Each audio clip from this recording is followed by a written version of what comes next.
Hi everyone, this is Sam. So this is actually going to be my first video I'm going to do about records. 2020 has been a crazy year for me, as it has been for everyone. That's my cat saying hi.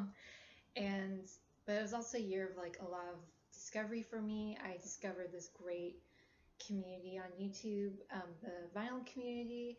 I collected records, not so seriously, but once I like dived really deep into the vinyl community, I kind of went nuts and bought a lot of records this year.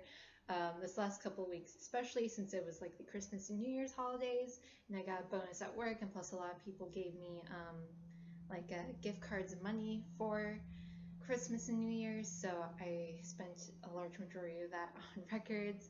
And I just wanted to show you guys 20 records I've gotten over the last month or so. So yeah,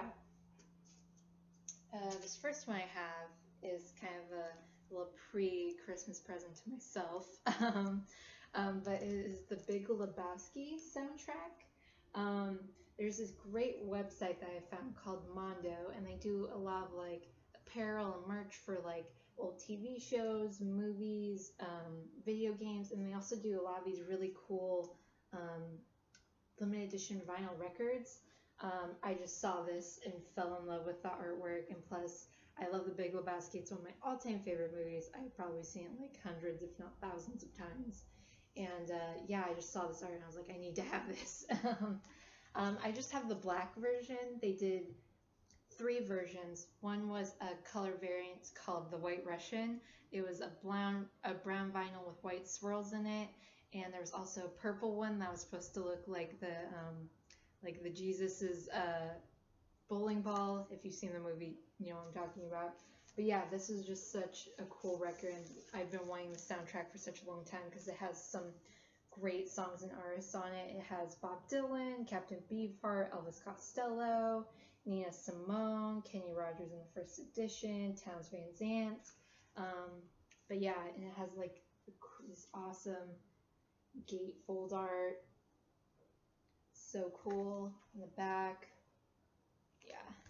Yeah, I just love this, and the sound on this is amazing. The quality is so good. This is probably one of my best sounding vinyls I have in my collection.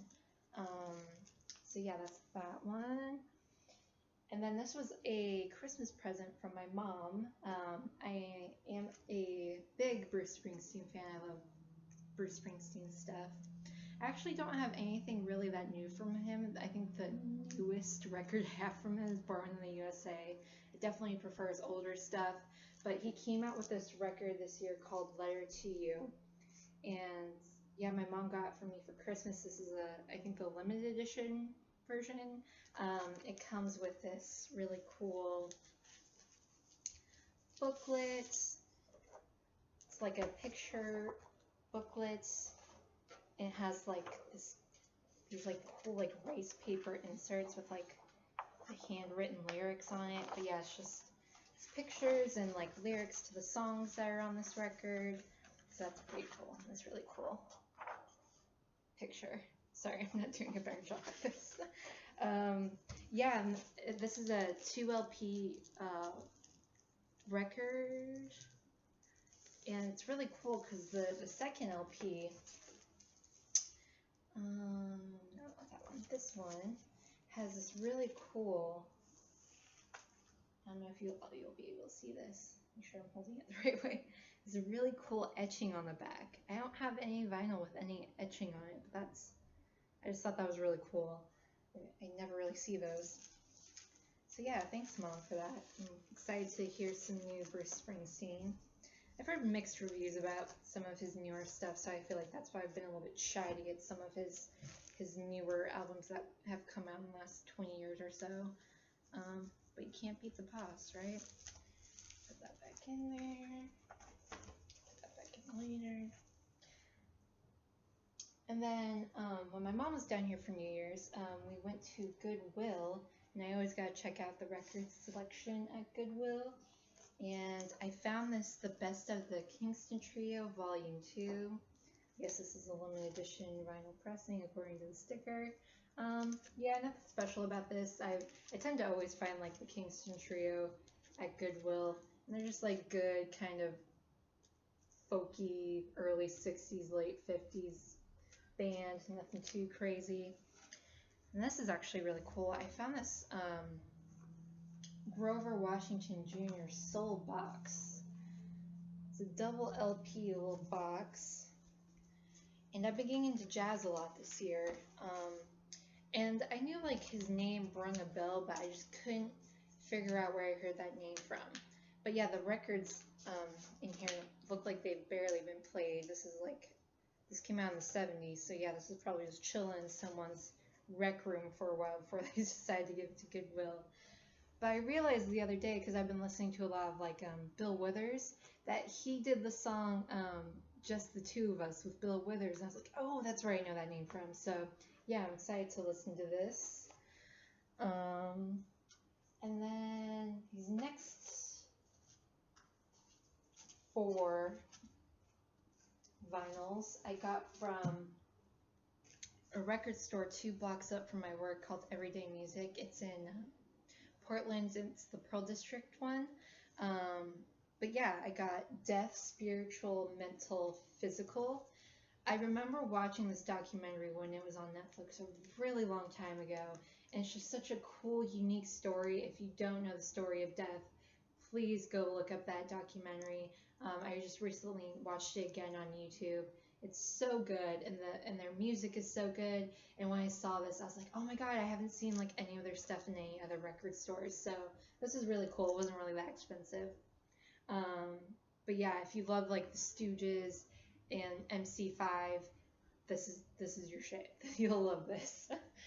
And then this is just something I've been meaning to pick up. I know this is kind of a classic, but it's Harry Nilsson, Schmielson.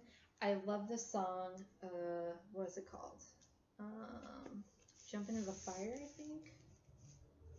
What's it called? Yeah, Jump Into the Fire. I love that song, and I've been listening to that a lot recently.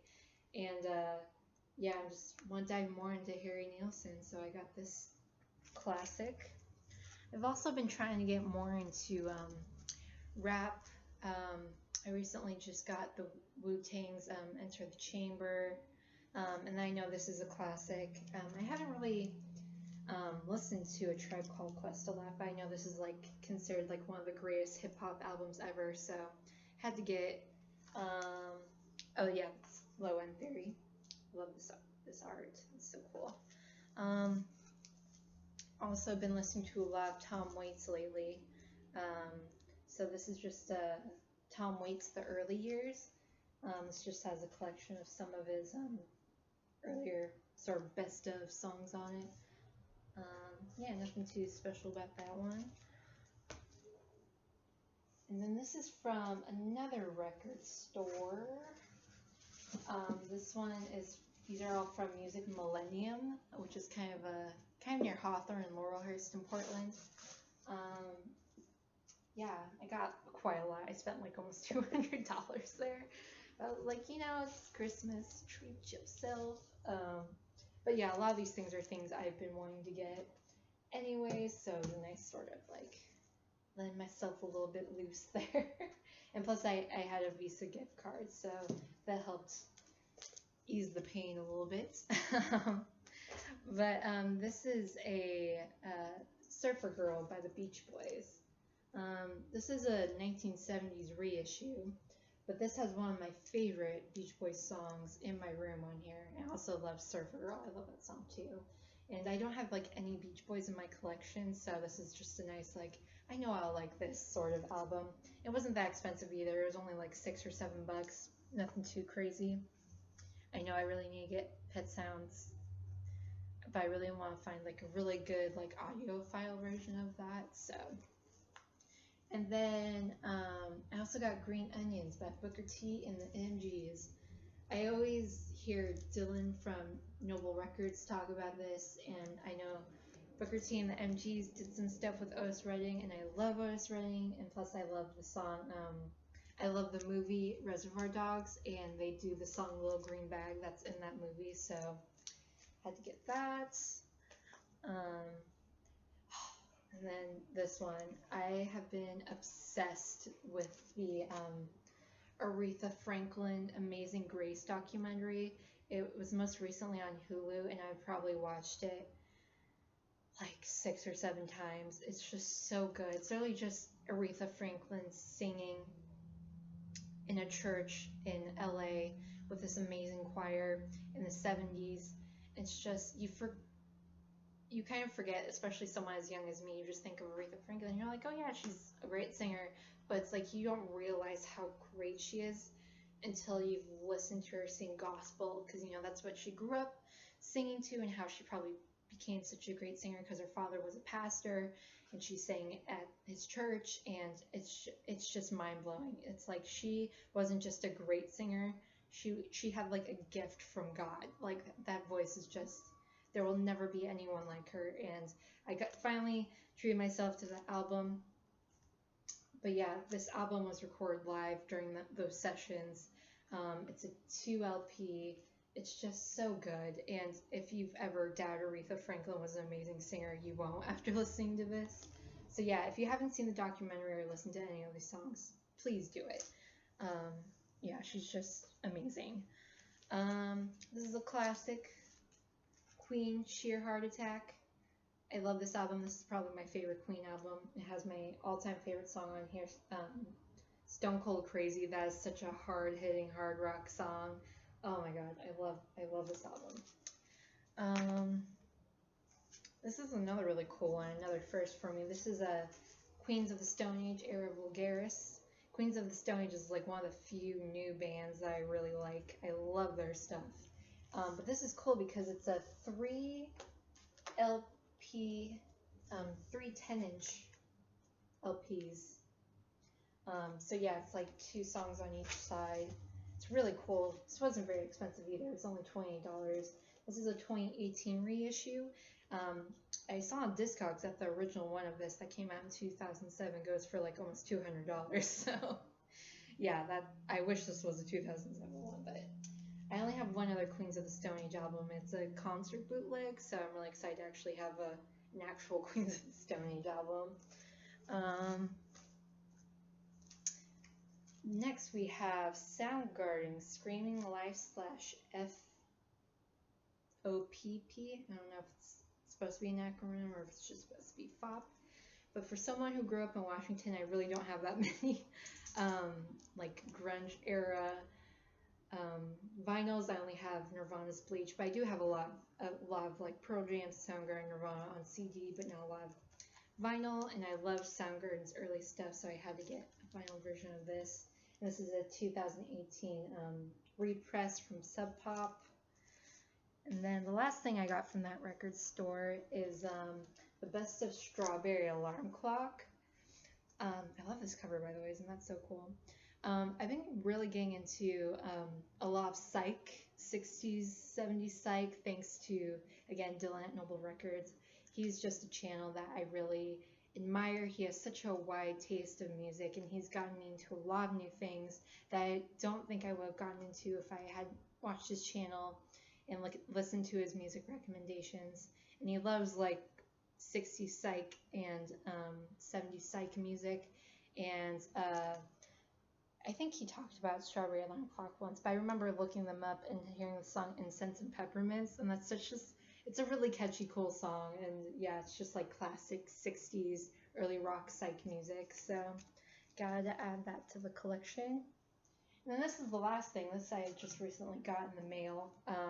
I've been really getting into like movie soundtracks, because like a lot of movies I'll watch, I'll hear like a really good song and I'll become obsessed with it and listen to it, and especially if it's from like bands I've never heard of before, then it gets me into bands. It's a really cool way to like kind of get into like newer music. And I love this movie and I love the soundtrack, so I got this From Dusk Till Dawn soundtrack off of Tower Records online store. Yeah, this is really cool. I love this movie. It's so cool. It has a great like 90s kind of rockabilly soundtrack. There's a lot of Stevie Ray Vaughan, the Blasters, what's the name of the band that does the main song? Tio and the Tarantula. They do the It's Only After Dark song, which is the song that Selma Hayek dances with the snake with in the movie. Such a great song. I love that band. But yeah, had to get that. But yeah, that's all that I got myself for Christmas and New Year's as little presents to myself and presents from other people. Um, yeah, I'm hoping to do more videos like this, at least once a week. Let me know any suggestions you have. I was thinking about doing the 2021 tag. I've been watching lots of videos of that. People doing the vinyl 2021 tag. Um, yeah, just leave me any suggestions, or if you want me to just talk about music I've been listening to or anything like that, let me know. I'm open to any suggestions. But yeah, thank you for watching. Have a good day, and I'll see you guys later.